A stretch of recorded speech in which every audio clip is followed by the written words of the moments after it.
dhalinyarada sheegaandiidka ah ee gobonimatoonka ah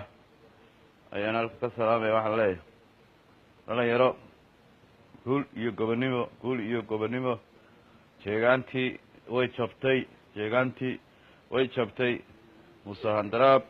uu jabay. ciidanka heegan wuxuu saaga ugu jiraa inuu ruqaansi sameeyo uu ku sameeyo gobollo badan gobolka Sool Sanaag inta ay ku sameeyeen waxay doonayaan inay ruqaansadaan iyagoo qalabkoodii hawlahoodii insha Allah tacaala u dhayin saaka waa ruqaansanayaan hadduu ilaahay yidhaahdo meeshay ku jeysayna runtii cid sheegaysa ma leh waxa laakiin ciidanka aan idin hayaa in ruqaansanaya ciidankii Puntland ay soo ruqaansadeen ayagana qodqaboobe iyo meesha ciidanka ayaga Puntland ay ku soo fodlayeen hadduu ilaahay yidhaahdo waxa weeye guul iyo gobonimo intaa yar baan u soo galay inaan dadweynaha ragga sheegaandiidka aanu biira bayaamiyo inaan intaa u bayaamiyo ayaan u soo galay. waxaan leeyahay saaga ruqaansi weeye ciidanku uu qalabaysan yahay waa istaanbay ayaan ku jirnaa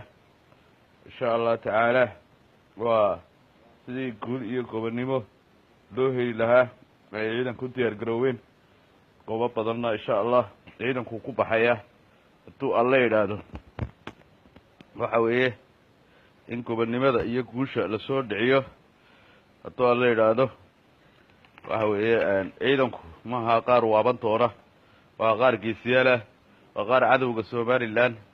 iyo jeegaanta ah ay ka dhiciyaan dadka waraabayaasha dalka qabsaday aan waxba reebin oo dhirtii deertay ummadii deertay dhulkii carabka mariyay oo heer sun ay ku shuban marayaan marka waxba inta yare aanu ku gaadhno insha Allah aanu ka ridaynaa oo aan isleenahay bal tugta aad ka ridaan noo soo duceeya dadka taageerayaasheena ah dalka iyo dibaddaba jooga. waxaan leenahay guul baanu saaga rajeynaa insha Allah guul. Allahu akbar saaka waa ku ruqaansanaynaa sheegaanta iyo inta cadowga sheegaanta la socota ah intaba saaka waa lagu ruqaansanayaa goobo badanna muhiimana waanu geli doonaa insha Allah dee warkana waad maqli doontaan. marka iminka waxaan idiin soo galay waxa weeye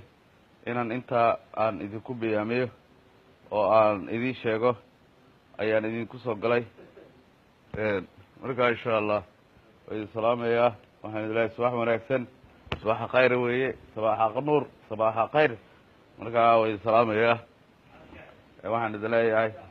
gobonimo iyo guul insha Allah tacaala intaas aan idiin soo galay. sida kale xaaladaha waad iska wanaagsannahay dee maasha Allah waa